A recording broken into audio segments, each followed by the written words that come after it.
Today, my featured guest is JCron, as he's known in the industry.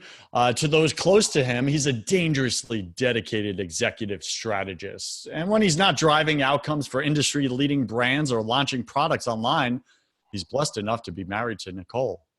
He enjoys a freezer full of fabulous vodka and a puppy named Stella. Love that. He's currently the president of Kajabi.com. You've heard of Kajabi. Kajabi is an all-in-one platform that makes it easy to create online courses, launch marketing campaigns, build landing pages, and design your perfect website. Now, in the 7 years the company's been around, I think he's up to 9 now, back to they were showing up in Inc. 5000. They've helped users to sell over $400 million of their products via their platform.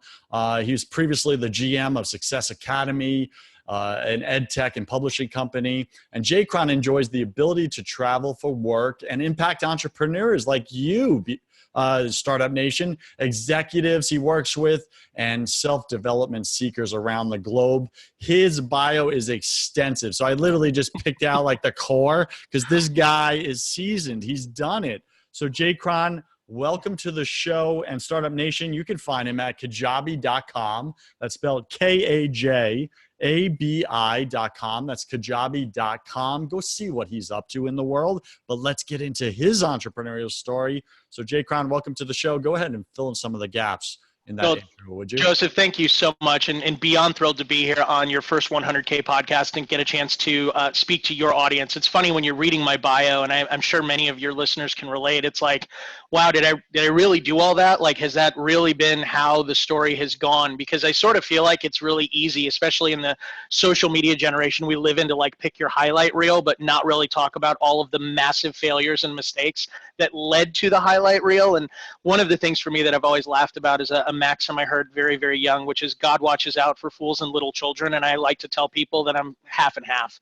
So it's really something that I'm just so excited to get to dive into, what I believe will be a really helpful entrepreneurial journey reflection for your audience that for me really began, when I look at when I first made my first $100,000, I remember that year specifically because it was almost as if it was a through the looking glass experience. It was this mountaintop, oh my gosh, I'd never felt so accomplished and so rich in that moment. And yet 30 days later, I was worried that it wasn't enough. And it really was such a fast transition of really understanding that the money, although a measurement, is really not the destination. It's more just a indication of where you are in your journey and how to calibrate your actions to continue moving forward. So JCron, let me pause you right there and let me speak to that. I truly believe that real success is about way more than just the money. What shows up for you in that? Because I think that's what you're speaking to right now. You know, it's funny. Joe Polish was one of my early mentors, and Joe Polish said, anyone who says money doesn't buy happiness is lying, because I buy happiness all the time. And so I think that there is a confusion around the term of happiness and fulfillment that I think people underemphasize what money will buy you, because I've definitely been broke and I've definitely had a couple of bucks and I prefer having a couple of bucks, but there's definitely not a fulfillment that comes with bucks no matter how many of them you have. So I think it's something that it definitely becomes a tool that allows you to explore finding fulfillment in very different avenues, which is exciting. But if you're looking for the fulfillment to come from the earnings, it's not going to happen. However you feel today, no matter how much money you have, you're probably going to feel iterations of the same. I really get that. Thank you for speaking to that. Now let's get personal for a second. Share something personal about you that very few people in your business life, in the industry, actually know.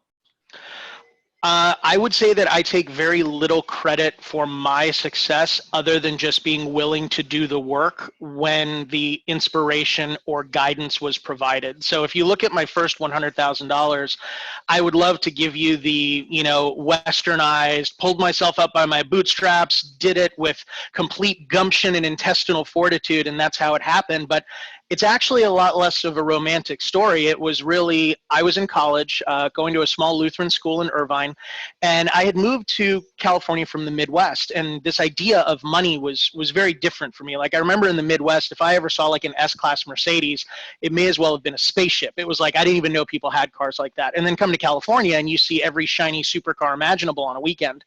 So here I am, I'm in an apartment parking lot, and there's a black 1997 Lamborghini VT Roadster, the Diablo, and it was a car that I remember as a kid I had on my wall in a poster, and here it is in front of me with the roof off of it. So I did what anyone would do. I wrote a note and dropped it in the car, because clearly anybody who has a Lamborghini has time to teach me about life success. And so I get a call back from a guy with a British accent, and he's like, oh yeah, hi, is Jen there? Someone dropped a note in my car. He actually thought I was a girl hitting on him. And I'm like, no, I'm John. I dropped a note in your car. I really want to learn about, success, and clearly you figured some things out. And he's like, yeah, I don't have time. So I literally called him probably every 2 or 3 days for about 6 weeks. And finally, 6 weeks in, he picks up the phone and he's like, look, if I have lunch with you, will you stop calling me? And I'm like, yes, totally. So at that lunch, and it spawned pretty much a now decade-and-a-half long friendship, he said, look, the first thing you got to learn if you're going to be successful, you need to learn sales. If you do not understand how to move someone from interest to action, that's going to be a huge impediment. And so he said, let me make a call. I'm going to get you set up for an interview at Fletcher Jones Motor Cars, the largest Mercedes-Benz dealer in the world. And he made the call. I showed up, nailed the interview, and that was my first real sales position in college. And roughly 13 months later, I had crossed over the $100,000 mark and literally thought I had arrived.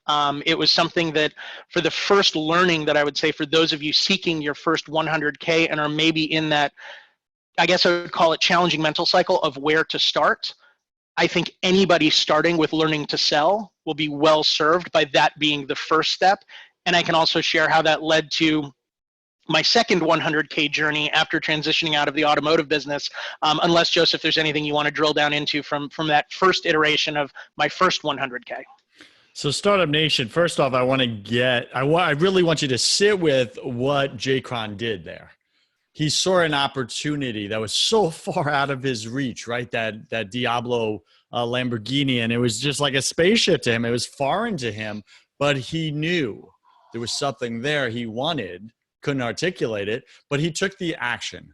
And this is the thing so many times we forget to do, or just are not willing to do, is take that one tiny risk of looking bad, that one tiny risk of looking embarrassed, putting a card in the Lamborghini and then the guy calling you back thinking you're a chick hitting on him, right? It's so true. But you know what? And then I want to add to the next part, which is what's the next step he did. So first he took the risk that was outside his comfort zone. The next step is he showed up relentlessly and consistently and nagged the guy and said, I want you to teach me, to the point where the squeaky wheel gets the oil. The guy said, listen, I'll take you out to lunch if you freaking stop bothering me.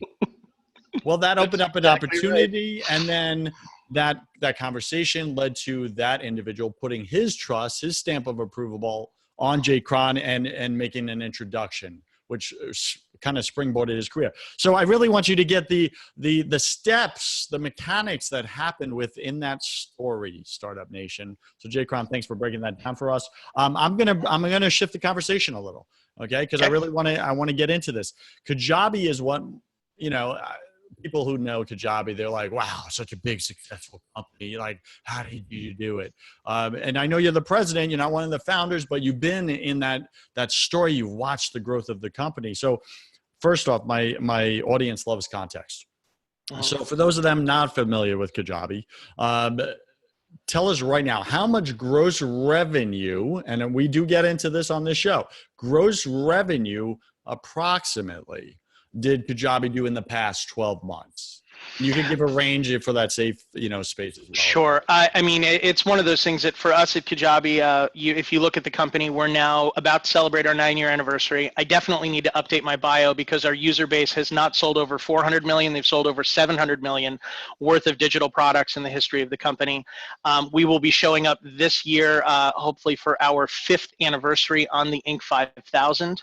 And, Kajabi, we're definitely going to be, very, very significantly over that $20 million annually mark.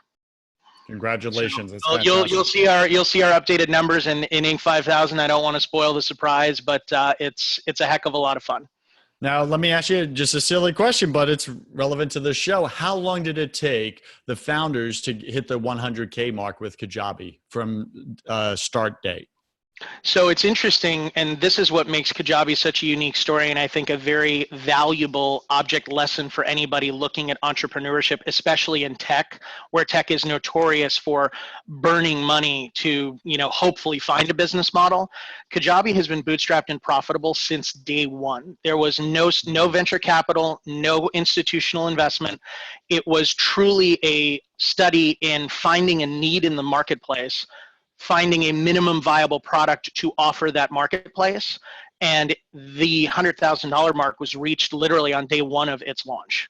So now bearing in mind, there was about a year or so of foundation laid while there were full-time jobs being held by the co-founders. And so it was something of building that foundation leading up to that launch. But the 100K was reached on the day it was released. But again, like all of you, I'm sure are probably feeling at different times, Kajabi was just another one of those decade-long overnight successes, that you had intuition and insights being built from life experiences that were then translated into a solution for a marketplace with a year of completely profitless work, only to then release it with the best of hopes and ambitions. And it completely took off. But, everybody only sees the baby. Nobody ever sees the labor pains. Amen to that, right? 9 months of labor to get that baby. All right, so let's get right into what my audience is starving to hear right now. Now, you've been on multiple success journeys, hitting your 100K, way beyond that in multiple companies. You shared one of those stories. We don't have time for all the stories, but really what I want to pull out is the golden nuggets, right? What are your top 3 tips or strategies that you use to make your first 100K in all those multiple businesses? What are the patterns? What are those 3 strategies that you could give to Startup Nation right now to deploy into their business? Like step 1, step 2, step 3. What are those top 3 tips or strategies you have for them today, JCron? Definitely. So the first piece of good news that I'm going to give all of your 100K listeners is the first $100,000 can be gotten to screwing up everything. That you are truly in an industry at an inflection point today, that if you have done the work to understand the market that you serve and how you can serve them selflessly and impactfully, you are already on your way to your first $100,000 if you're willing to ask for the money. So that goes back to sales really being, in my opinion, the first skill set that will get you to that first $100,000, because purely by your own hustle and willingness to sell, you can get there. After that, it's going to be a combination of sales and systems to grow beyond it, because sales doesn't scale without systems. So the people that get to 100 but never get beyond 100 are those that keep their learning in just the sales realm. That they are the single producer, I am the marketer, I am the salesperson, I am the leader, content producer, all of those things, all of those hats. A very nice $100,000 business that likely can be run location independent from anywhere in the world. Getting beyond that, that's where systems are going to begin coming into play. But so let's focus on that first 100. And if I were starting over tomorrow, what would I be doing? I would first be doing an inventory of myself, because in Kajabi, one of the things, you got it. So self-inventory, and if I was starting over tomorrow, where I would begin, which also, after $700 million of digital products sold by our user base, you begin to recognize the patterns of success.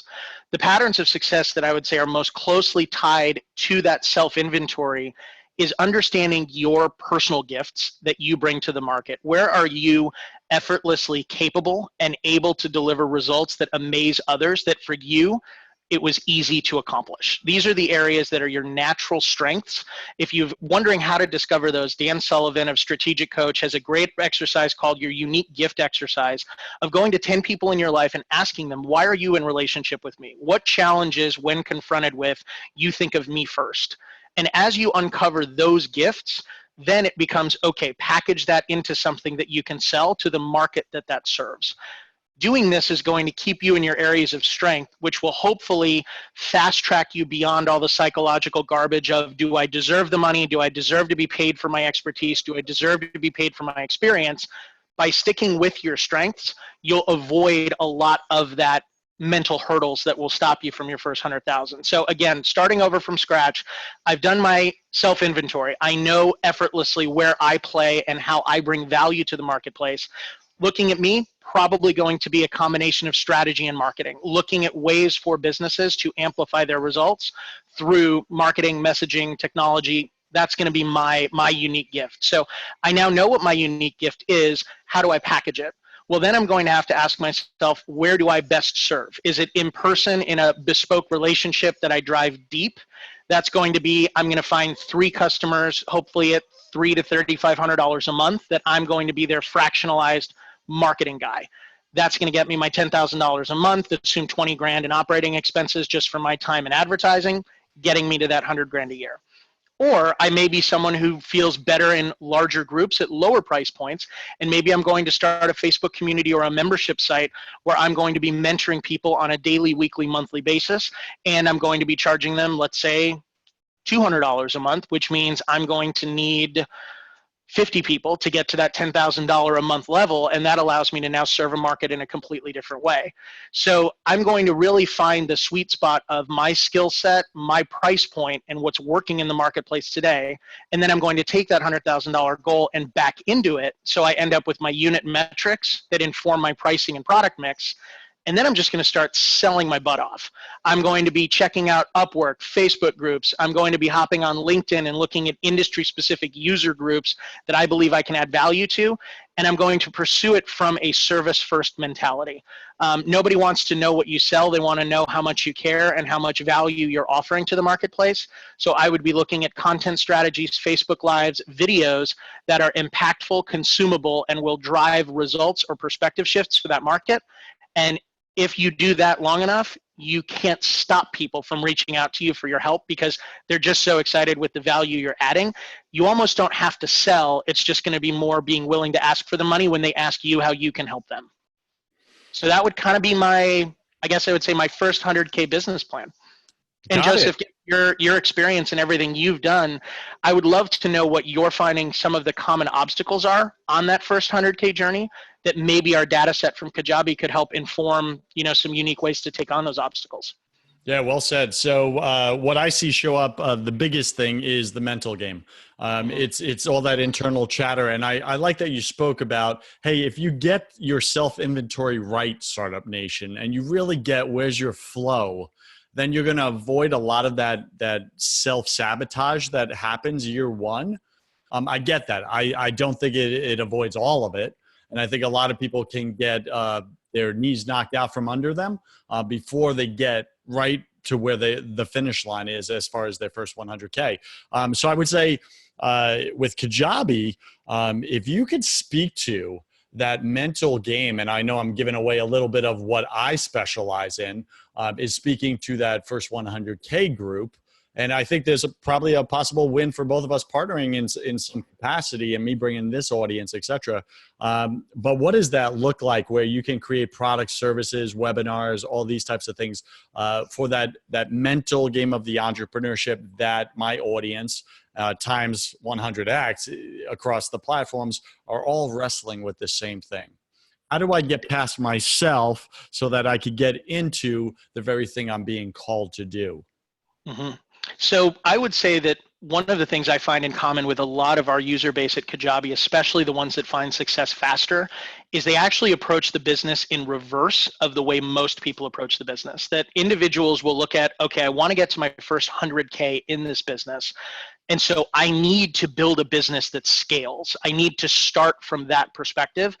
I actually believe that it's the reverse, and starting with figuring out how it scales is actually going to harm you more than help you, because you're going to feel like you need to know steps 1 through 100 because you have to know that it scales at 100, when in reality you don't. You just need to take step 1, then step 2, then step 3, and with each step you're going to amass resources and momentum that will inform and help your scale journey. So I would say at the outset, you're better off doing what doesn't scale and just getting really busy interacting with your audience, and they're going to tell you and they're going to calibrate your path, and you won't need to worry about doing what scales. So I would say at the outset, do what doesn't scale to learn about what will scale and then bring that to market. So I think that really for us at Kajabi, what we've tried to do is we've tried to provide a platform that by utilizing all of the elements we offer, whether it be digital courses, membership sites, Zoom or YouTube live webinars done as a coaching modality, however you're building your business, we're going to encourage you to get into action first because we know you're on a technology platform that will scale with your business to 6, 7, 8 figures and beyond. But we are going to encourage you that even though we have a platform that can literally automate and scale any size business, we're not going to encourage you that at your first step to map out the 432-point autoresponder sequence. That's exactly we're just going to tell you to go live with the audience you serve and ask them to buy something. Because that will teach you way more than the ultimate autoresponder sequence in perpetuity forever. Startup Nation, JCron is really breaking down and turning the industry on its head, in my opinion, right? And I love that Kajabi is seeing it from that perspective. This is what I try to share with you is stop trying to be perfect. Stop trying to have it all figured out. And I get that that's what society preaches you need in order to be successful. It's a lie. Yes. What you need is to really get real about step one. And I agree with JCron on this, self-inventory. I'm going to share just a little bit because I literally just went through this. I've had many successful businesses and I've had many failed businesses. I just sold my 2 co-working spaces here in Tampa, Florida, where I got to work with hundreds of entrepreneurs, right? Office space, all that stuff, help them grow their brands. And what I did, I just started a spiritual coaching business. I've never been in coaching before, but I did the self-inventory you spoke about. I texted all 40 of my friends and said, hey, what are those things that come naturally that I make look easy for some reason? What are those skill sets or whatever? And they all responded back, and I looked for the patterns in those 40 texts. And I pulled those out and said, okay, these are my jam. This is where I flow. And it was coaching and speaking, right? That was the main thing. So from there, I went into, okay, I got to start selling, and I started putting together coaching packages, etc. It started with step one. I just invited people in. Hey, let's jump on a spiritual clarity call, and let's talk about, like, what are you struggling with right now?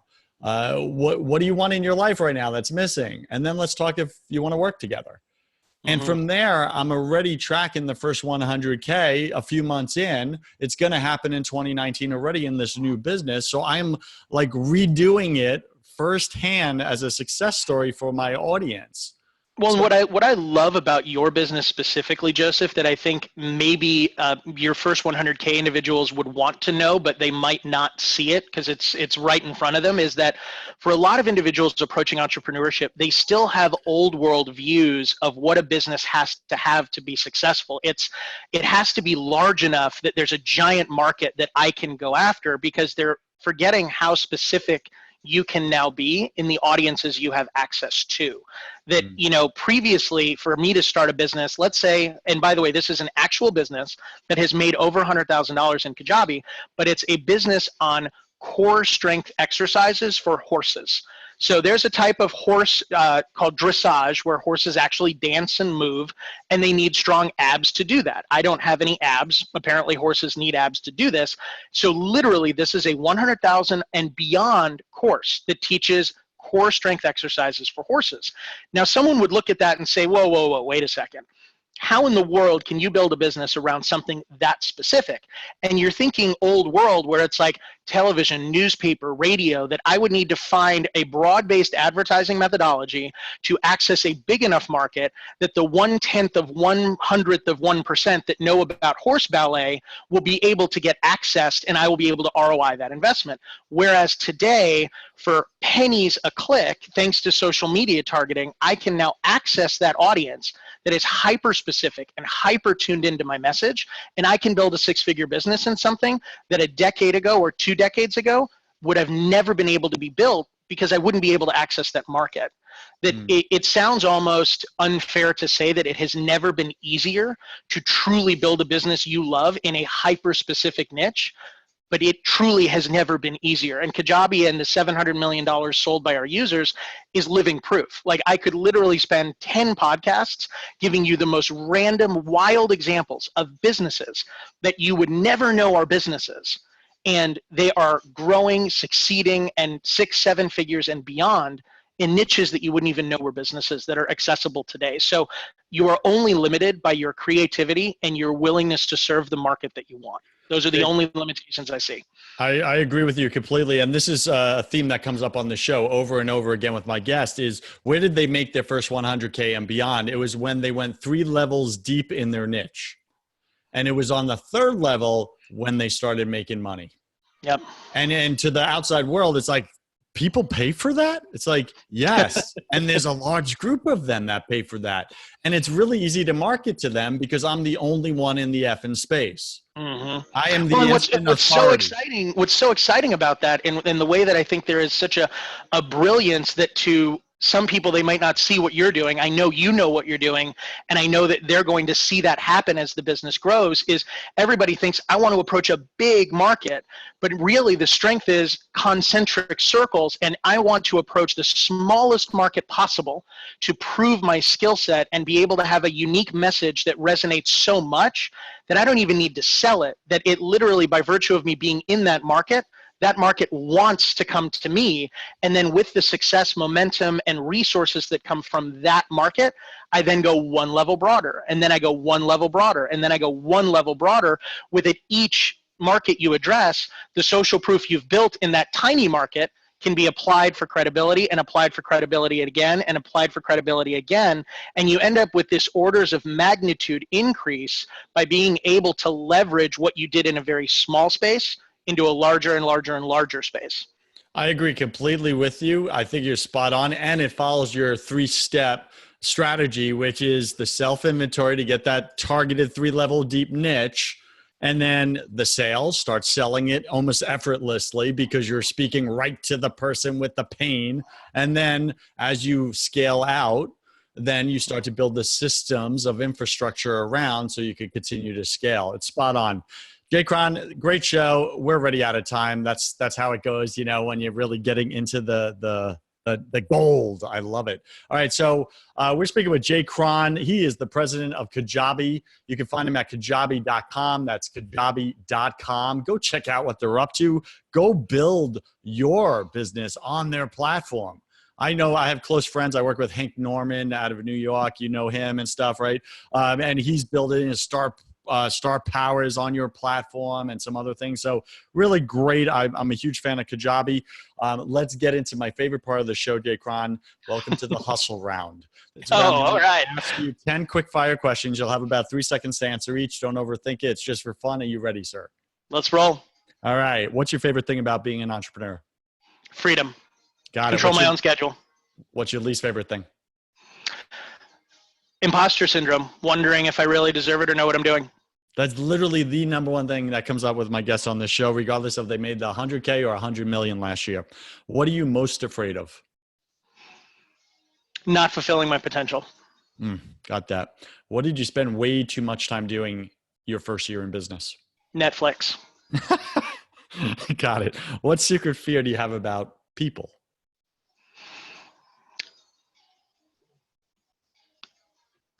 That they won't tell me how they really feel. Yeah. What do you wish you had learned sooner in your business? That people aren't actually thinking about me as much as I think they are. So spot on. What's a new habit you want to form? Exercise. What's a bad habit you want to break? An unhealthy love of In-N-Out cheeseburgers. I know that, friend. Pick 3 words to describe who you are now.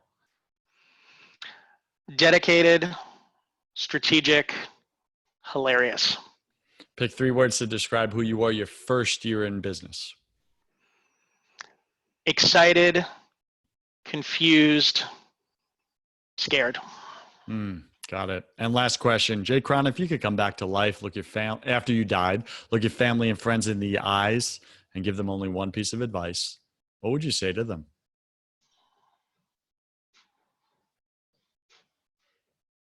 Wow.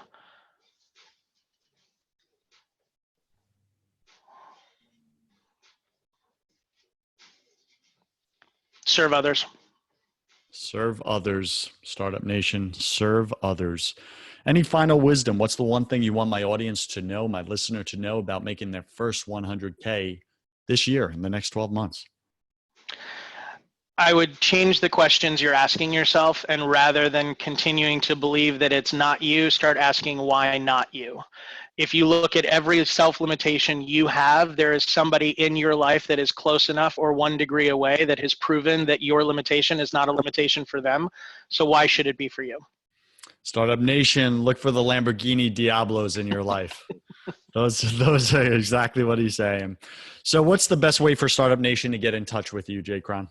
Just check us out, Kajabi.com. I'm fairly available and accessible on all the social channels, although I don't check them a lot because I find them to be more distraction than helpful in business.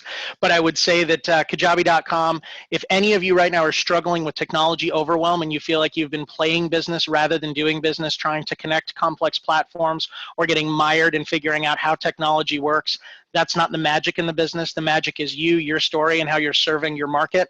Let us get the technology out of the way, and let's just get you into action and profit. Kajabi.com. You heard it here, Startup Nation. Do you love listening to this show, Startup Nation? Do you love guests like JCron coming on the show and speaking about that mental game of entrepreneurship that we all struggle with and how to get through it so that you could win in your business? If you love that, go to iTunes and subscribe if you haven't done so and write a 5-star review. But most importantly, share this show.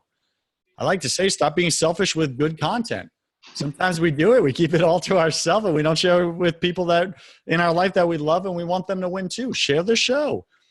And if you're interested in spiritual coaching, that's what I offer. How do you integrate your faith, your beliefs, who you are into your business? How do you get the fulfillment side of winning in business? Sometimes that's missing. How do you get that? Because you can have all the money in the world, as JCron says, but you're missing fulfillment. Well, that sucks. That's painful. That's a lie. You got to the top and you're left with the question, is this all there is? That's what I coach you on. If you're interested in jumping on a clarity call with me, go to josephwarren.net/possibilities. josephwarren.net/possibilities. JCron. You, my friend, great interview. Well, and if I can, Joseph, before we close out, I do want to tell your audience, any of you that have not taken advantage of what Joseph is offering of a clarity call, there are few things in life more powerful than clarity. I can't think of anything that will drive results faster than clarity, and there's no doubt about it. All of the religions, faiths, everything foundational in this world would agree on the fact that a house divided against itself cannot stand. And so if you are finding conflicting beliefs between your faith and your fortune, if you are finding areas of your life that you're perpetually stumbling over, it's going to keep happening again and in increasingly painful and exacerbated ways if it's not addressed. Joseph is kind enough to help you address those completely free of charge or obligation, just to find out more about you, more about your journey, and how to unlock those opportunities that you're not taking advantage of. That's rare, and I know that as this podcast and his business grows, he's not going to be able to do that forever. Soon he's going to have a team with his modality. Right now you have an opportunity to go straight to the source. Don't miss out. Take advantage of it. You won't be sorry. JCron, you're hired. Thank you. I really appreciate you just pouring that into me because I just really appreciate it. Thank you for that. Thanks for being on the show. You're a rock star. Startup Nation, go find him at Kajabi.com. Go win with Kajabi. I'm telling you, you're going to win there. All right. Have a blessed day. God love you.